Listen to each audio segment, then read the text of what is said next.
hold of that. Again, we'll start in about 5 minutes.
Okay. Got a few announcements that we need to make, so if I get everybody's attention. Thank you very much. The first is there's still food left over, so if you're still hungry, what's that? No. And there's a little bit of dessert left over, so help yourself. Luke, if you could go ahead and throw up the slides. For those of you who have not thought about it yet, Presbytery this year is in California at Mission Springs, which is about 2.5 hours from here over in the Santa Cruz foothills right there near Mount Hermon. So if you're intending on going, or if you haven't even thought about it yet, let me encourage you to start thinking about it very seriously for this reason. One is if we're able to get our numbers up to a certain level, then I can contact the camp and they won't rent any of the other housing to anybody else. So we'll have the camp exclusively for ourselves. To get to that, we need to get about 190 people registered. Currently, we're at 108, so we've been doing really well in getting people registered, but predominantly those are from Redeemer in Elk Grove and from other churches in our denomination, not so many from here yet. So if you're intending on going, get on there and get registered. The other benefit to you is that it's a first come, first served basis. So for instance, the RV sites are all gone. They're filled up. And the nicer accommodations are going fast. So if you delay, you could end up in not as nice of accommodation. They're still nice rooms, but they're not as nice. Yes?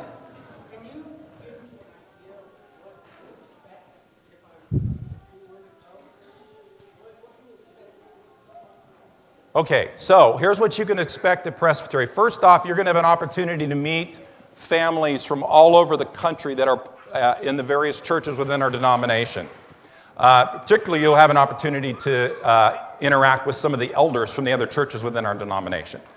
What a typical presbytery looks like is the elders have their elder meetings that run all day Thursday and all day Friday. You're welcome to attend those except for any that happen to be closed sessions if we're dealing with a particular issue. But the rest of the discussions that we have are open to all of you if you want to attend. Now, during the day, while we're in our presbytery meetings, there's activities like these that will be available to you. There's a huge athletic field. We plan on having an ultimate frisbee type of games going on, probably some type of tournament. There are foosball tables, ping pong tables, volleyball, basketball, and on one day when we're still working logistics, they have a very large water slide that we can participate with. They've got some very high level rope climbing features that you can participate in. All of that we'll make known to you guys at that time. And then we'll have activities throughout the day. Each evening we'll have like a worship service and then just a great time of just fellowship. They've got fire pits that we can sit around and visit.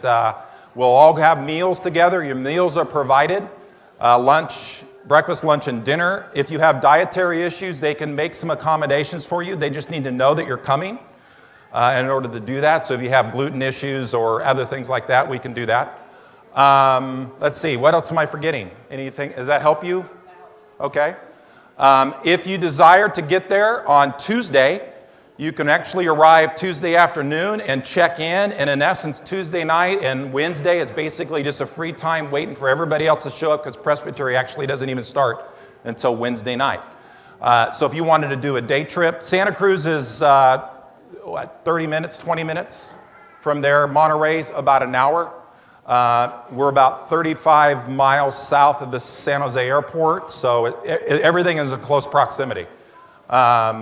So anyway, should be a great time. So go home today, get on the website, get yourself registered.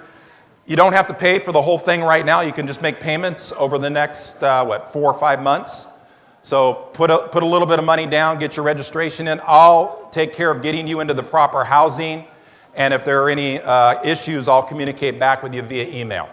When you register, it notifies me, so I know who's clicking on the registration. Any other questions on that? Yes? Dates are, the actual presbytery is June 1st, 2nd, 3rd, and 4th. So it's a Wednesday, Thursday, Friday, Saturday. It'll go Wednesday afternoon through Saturday morning. you can show up again on Tuesday night. We've made it available to do it because we have people coming from long distances. We wanted to give them the opportunity to check in the night before. Also, we're looking for, trying to think of what we have left for volunteers, but we may have a couple of things left for volunteers. If you want to volunteer to help with some of the activities or some of the logistics, we will give you the fourth night free at the camp. So we'll pick that up for your effort there, okay? Again, RV sites are gone. So those are no longer available if you wanted to do that. Anything else? Questions? Steve, you got anything that we need to add? No? Caught you with your mouth full, huh? But I got a thumbs up. All right. Yes, actually, thank you for bringing that up. The Laurel Lodge has, first off, first floor accommodations as well as a ramp to the second floor, and there's wheelchair access all over the place. Yes? One thing I would say is the site being a lot of fun, especially having an opportunity in this environment to get to know each other better and our families work. You reduce the cost of everything so much, it would be hard to find the opportunity to go to Santa Cruz, Monterey area, and for that cost, and have the food, lodging, and everything else. So it's a great opportunity right there. Yeah, even the medium price housing for an adult for 4 nights, I think is $160, and that's with your meals. So we have Presbytery as well as our church have picked up half of the cost to go. So basically we took the price and cut it in half. So as many people as possible can go. Money should not be an issue. If money is an issue, come see me. Because that should never be an issue for us. We should be able to work with you in some way, even if it's a payment plan, okay? Any other questions? All right, very good. Okay, let's see if this thing's gonna work for me today. Luke, can you get me over to the my first slide? Oh, there we go. Okay, whoa, there we go. Okay, we're continuing to work through, whoa, how'd it go back? Hey, why do you keep moving me? Stop it. Don't raise your hands up back there. Psalm 119, 19 through 20. Continue to work through your memorization. We're working our way through Psalm 119. We'll continue to do that. We got a lot to do today. Does anybody know what this is? That's Mr. Schroeder's shoulder. That's what happens when you ride a bicycle too fast, too hard down a hill and get thrown over your handlebars. So what I am told, it's not broken, it's not dislocated, it is worse than that. So it's like everything got pulled apart. Yes? What's his face look like? I haven't seen his face. I've only seen the x-ray. So anybody seen his face? How's his face look? No? So he's in less pain today than he was a couple of days ago when it happened. And they're going to have to figure out surgery-wise what they're going to have to do. He will not play the violin ever again. Hopefully he'll play the piano, though. So anyway, I thought I'd throw that up so you can be praying for him. Anybody recognize these? Twin Towers. Some of you who were born after 2001 have no idea what these are because they weren't standing when you were around. The first tower was built in 1970. Second one in 1972. Now, I want you to think, if you had this long-haired guy dressed in camel hair walking the streets of New York when those were built and he said, you know these 2 towers that you see here? Well, within this generation, next 40 years, they will be reduced to that. We would have looked at this guy and said, you're a nut. Well, in essence, what Jesus communicated to the people of Israel was basically the same thing. He said, this structure, the center of your faith, life really for you, everything revolved around the temple, within this generation is going to be burned to the ground. Nothing will remain. Not one stone will remain upon another. We don't appreciate that and what he said because we are 21st century Americans. And part of the problem when we go to the scriptures is just that. We are 21st century Americans. And we need to be more first century Jews in our thinking as we approach the scriptures. Because when you and for some of you, you got that taste in the sermon, and for some of you, you were like, that doesn't sit well. That's not what I thought it tasted like. That's okay. I'm going to give you a little bit more, and maybe it'll taste a little bit better. But what I want you to do is to go home and put a bowl before you and spend some time. And what I'm going to tell you today in looking at what we've talked about in the sermon and what we're going to talk about today.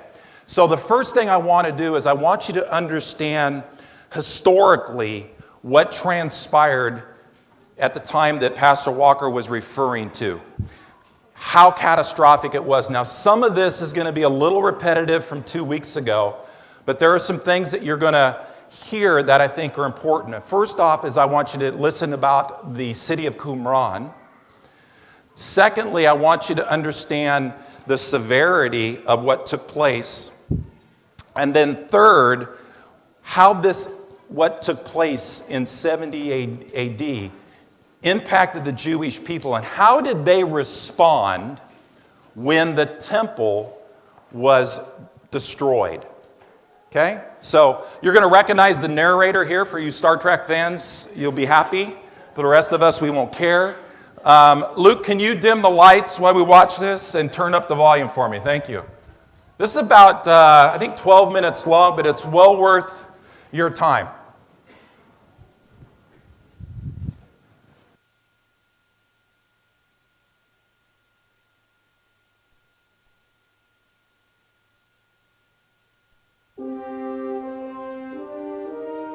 By 69 AD, the Jewish revolt has dragged on for 3 years. In Rome, Vespasian has triumphed in the tumultuous civil war there. As Josephus predicted, he becomes emperor. Vespasian now returns his focus to the revolt in Palestine. He entrusts the prosecution of the war against the Jews to his son Titus. Titus has never fought before, much less as a general. Yet he desperately needs a victory for both himself and his father.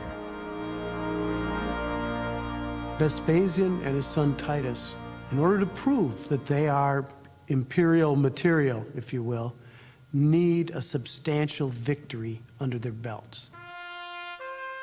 And they need to be able to show that they, the Flavians, can restore order and peace and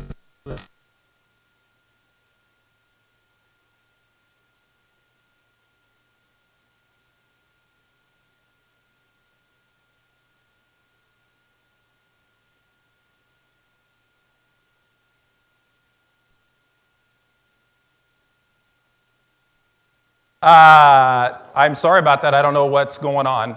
It worked fine this morning. So we obviously have an issue with our video player back there. I'm just going to tell you, basically what the video talks about is Titus's entrance into Israel. He begins to decimate the cities of Israel. And then his taking of Israel culminates in him heading to Jerusalem, where they siege it, as we learned 2 weeks ago, and then ultimately they go in and they burn the temple, and then ultimately the city of Jerusalem to the ground. Okay? Now, let me ask you something, and you should be able to answer this question, the one that's up on the screen. What Old Testament book is critical to understanding the timing and the meaning of the events at the time of Christ and the years that followed? I'll give you a clue. Okay? Daniel. Now, how many people here have spent a significant amount of time in the book of Daniel?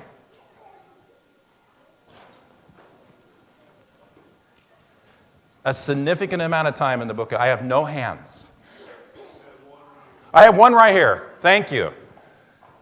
Let me tell you something. Look at what you got in the sermon today. What is contained in the book of Daniel is absolutely critical to understanding the timing of Christ's birth, the ushering in of his public ministry, and then the destruction of the temple and the events that followed that historically. Okay? Now, what you have before you is a timeline of what I have put together over the last 5 years. This started about 5 years ago for me when I said I really want to spend some significant time in the book of Daniel. And it really culminated about 2 years ago because when we were at Trinity over in Brentwood, I wanted to preach through the life of Christ. But as I started to prepare for the Life of Christ series, I came to realize, you know what? We need to know about Daniel in order to really understand what takes place during the life of Christ. And so this was part of putting that together. And I will tell you now that one invaluable resource was Pastor Phil Kaiser from the Omaha Church. He has done some great work on the book of Daniel. So we are going to step back into the book of Daniel, and I just want to look at one section, and I'll point out some others to you, to what is called the 70 weeks of Daniel. Now tell me, have anybody here not heard of the 70 weeks of Daniel? Okay? 70 weeks of Daniel. Just a couple of you. Good, you've heard about it. Now we need to know, what exactly does it mean? Okay? So, there have been a lot of speculations throughout the history of the church about these 70 weeks. Now keep in mind, this is a message given to Daniel during when? But you know when this came to Daniel? When they were in Babylon. Okay? They had been taken out of Israel, out of Jerusalem. The temple had been destroyed.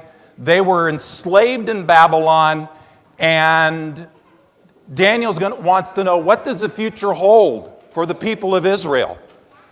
And now an angel comes and delivers a message. And so we have a lot of options here about this. Was the 70 weeks symbolic? Did they refer to Antiochus Epiphanes? If you know your history, Antiochus desecrated the temple in the 2nd century. Or was it about the advent of Christ, his public ministry, the apostles, the attempt to bring the message to the Gentiles, the Jewish revolt? Or was it referring to his first and second advent? And that in between this 69th and 70 week is this large time gap. Now, what I will tell you is that this is what I believe the 70 weeks of Daniel refer to.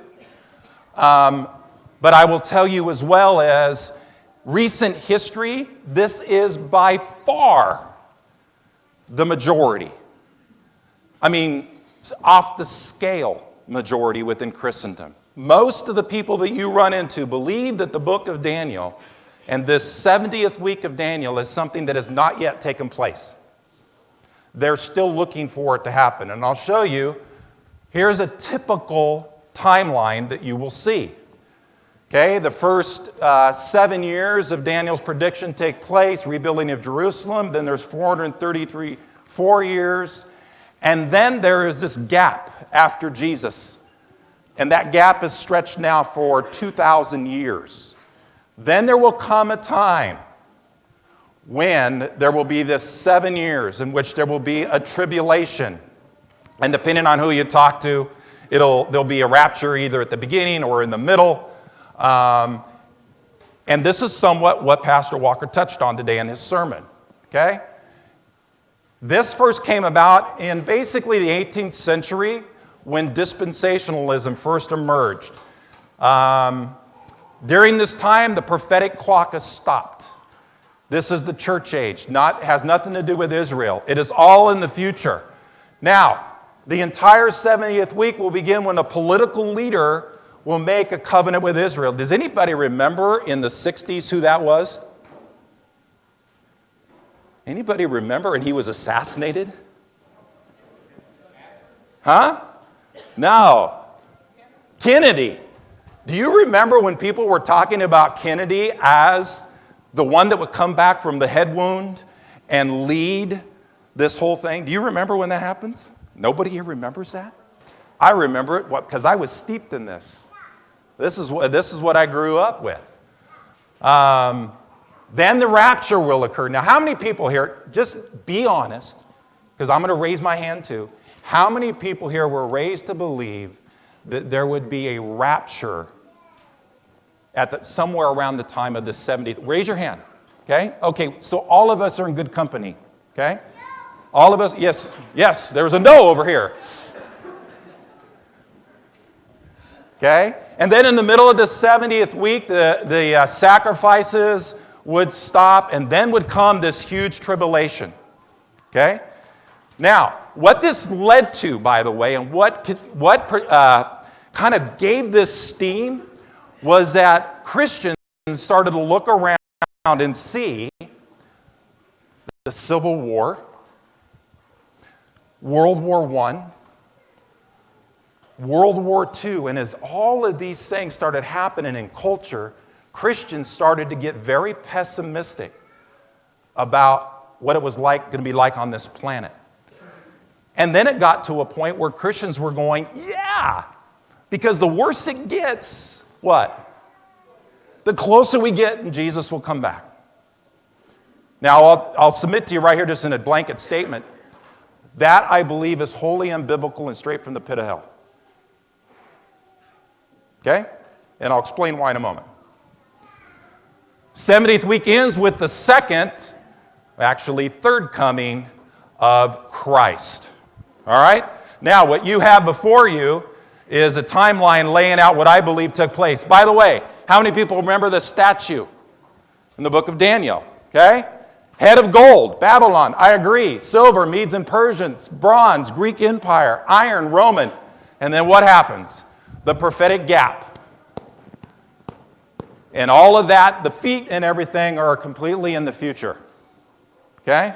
Now, anybody remember what happens to the statue? Mr. Greg. A stone is cut without hands. A stone is cut without hands. Crushes the statue. And crushes the statue. And then grows to fill the entire earth. And then grows, I knew you would love this, and then grows to fill the entire earth. Anybody want to take a shot in the dark who that stone was? Jesus Christ. Okay? Now, here's your problem. If the stone is the rock that comes and brings down this statue, okay?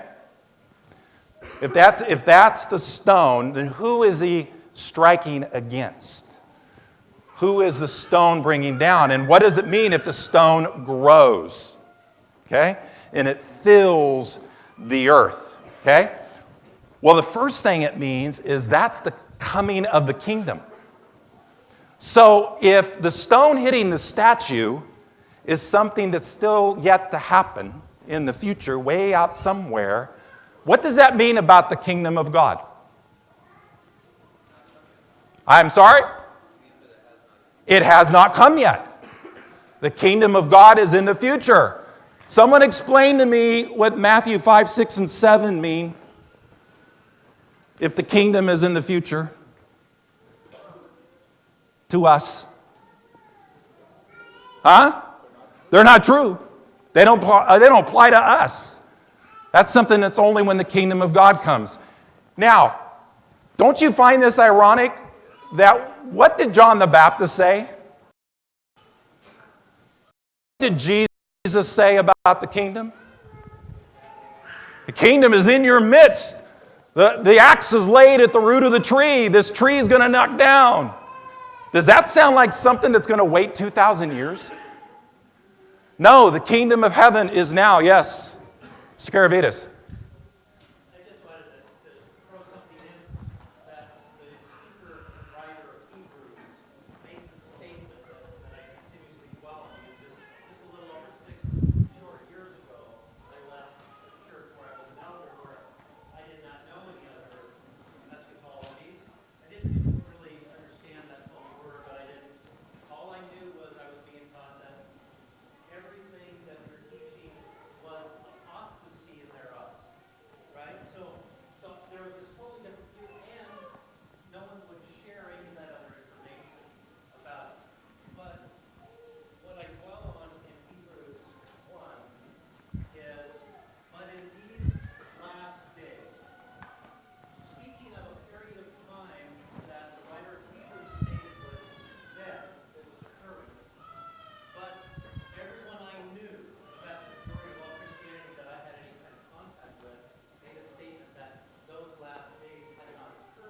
right?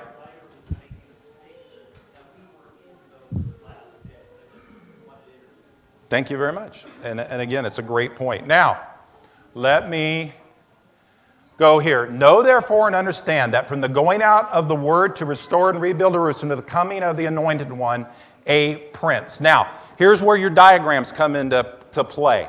What I want to do for you is I want to lay out the 70 weeks of Daniel for you. And I believe you will understand this like you've never understood it before. Okay? Here is, first thing we have to decide is which decree. I believe it's 537 BC that Cyrus issues the decree that the temple will be rebuilt, the walls of Jerusalem will be restored. That's the decree. Now, if you look at your diagram here, there's that year right there, 537. Now, stop me for a second before I go too far. Leviticus 25 and 26 are absolutely essential to understanding Daniel chapter 9. And the reason why is because it is in those passages that we learn about something that's completely foreign to you and me. And it's called the weeks of years. Okay? The year of Jubilee. 49 years. Okay? All of this needs to be understood because, again, this is in the 600s BC. This is the Jewish mindset. When this is brought forward, they're looking back at Leviticus and they're using that as their template. By the way, you can look up Isaiah 44 and 45 as well for the decree. So here's what we have. 537 to 497 is a period of 40 years. This is important because this is going to be repeated 3 times. This is 40 years of God's mercy and blessing upon the nation.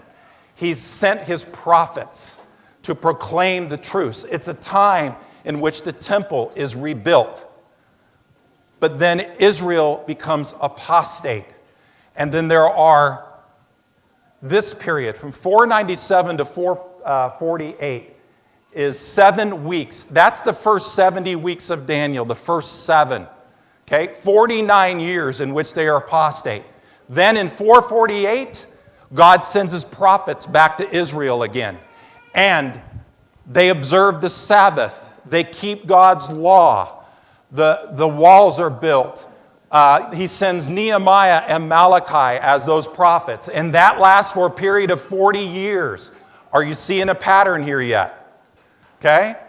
That is followed by apostasy. Now, 434 years of time. And look at what it says. No prophets. It is dead silent. God has stopped speaking.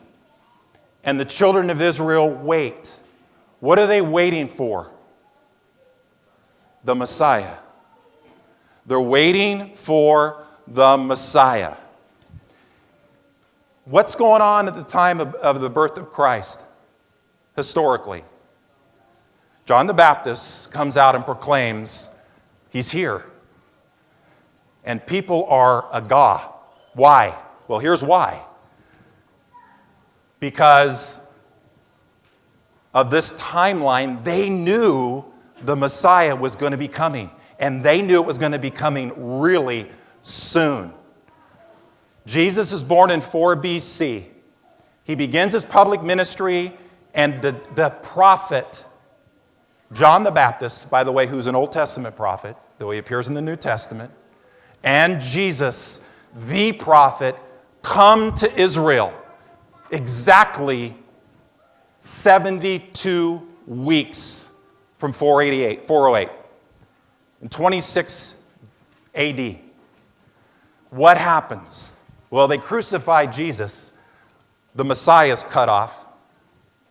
Okay? But then there are 40 years where the apostles go out. They take the message of the gospel to the lost tribes, to all of those who are Israel. And they proclaim the message of the gospel. But what does Israel do?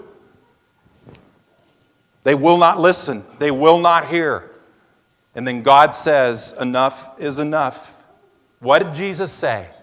Within this generation, everything that I'm telling you is going to happen. And it does. And it starts with a vengeance.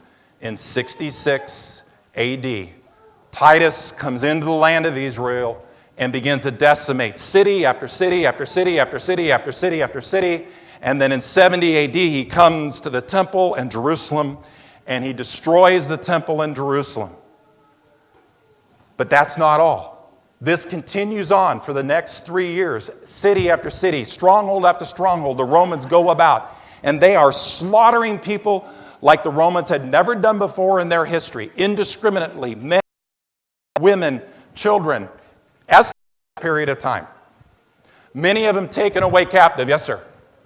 1 million in the Jerusalem area. 1 million in the Jerusalem, well, what we probably would call Greater Jerusalem. The expanded area visits with Mike and other reading, 3 to 6 million. Yeah, it was equivalent to the Holocaust in Germany. Okay? Plus all of those that were taken away into the outer lands as slaves. Okay? Now, one of the things that happened when the temple was destroyed, which we didn't get in the video, is that what is a Jew to do now? We can't sacrifice. How do we atone for our sins? See, they rejected Jesus. We've got to have a way to do this. And they took, because there was no temple, they changed their system to move away from a sacrificial system to a system of prayer. That's the Jews you know today. That's why they do what they do. It's directly all the way back to here. Now, there's your final week. It's not in the future. It's already happened, and this is what Pastor Walker talked about today. Now, I'm hoping that this thing will work, but I want you to know that the end of all of this, the end of the 7 years, are we going to work, you think? Yeah, we're going to work. The end of the 7 years takes place at this location, hopefully. This is an amazing structure, amazing story, really.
Now, what happens in Masada? Historians debate.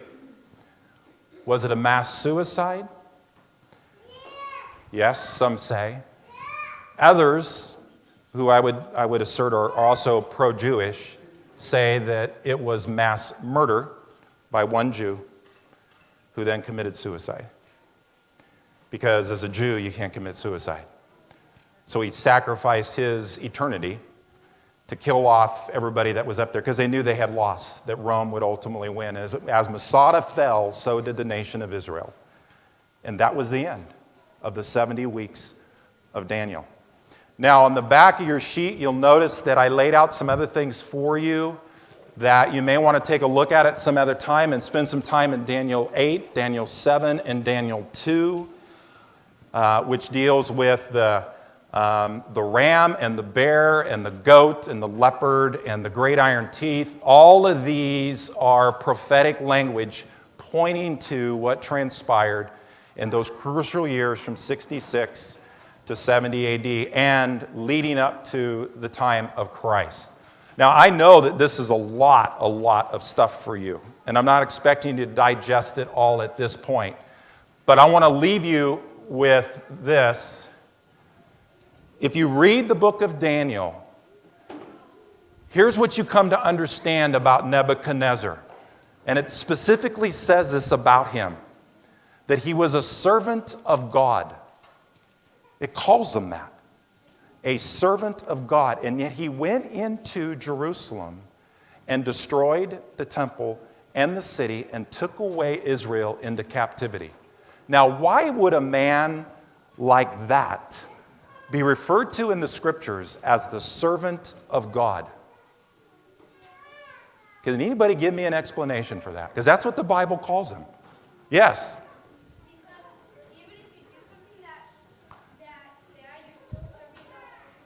You're still serving God's purposes. He was an instrument in the hands of God, as was the other man pictured up there, Titus. God used this evil man to bring apart and take apart the nation of Israel and to pour out his wrath upon that nation. And tell your Jewish friends this very thing. What has happened to them is the result of the fact that when the Messiah came, they not only rejected him, but they turned him over to be murdered. And then God poured out his wrath upon that nation. Do you realize that the temple has never been rebuilt? Has never been rebuilt in 2,000 years. And I will submit to you, it will never be rebuilt again. Until the children of Israel bow their knee before Jesus Christ and proclaim him to be their Messiah, God's wrath will remain upon that people. And he has poured out his judgment upon them time after time after time again in the history of the world. What we saw in those 7 years, God set in the course of history. This is what was going to take place. So, the lesson for us, by the way, that's your memory verse for this week. Now, I know that this is a lot. We've just got 5 minutes. Is Steve, you around there, Steve? I'm going to do my best to answer questions, but I know I'm not going to be able to answer all your questions. We certainly don't have time to get into a debate over these things, but if you want clarity or confirmation, or if you have some question about the sermons, I know Steve is more than willing to answer that. I will do my best to answer any of your other questions. So shoot, and I mean that figuratively. Yes, Mrs. Waller. Luke, do you know, can we access my sermons from the series on Daniel from Trinity? No. Are they gone forever into cyberspace? Okay. But I can get you the transcript. So if you like reading, I can do that. The other thing I would recommend as well is if this interests you, I am more than happy to throw you the transcript of Phil Kaiser's sermons on this subject as well. Anybody else? Yes? Yes?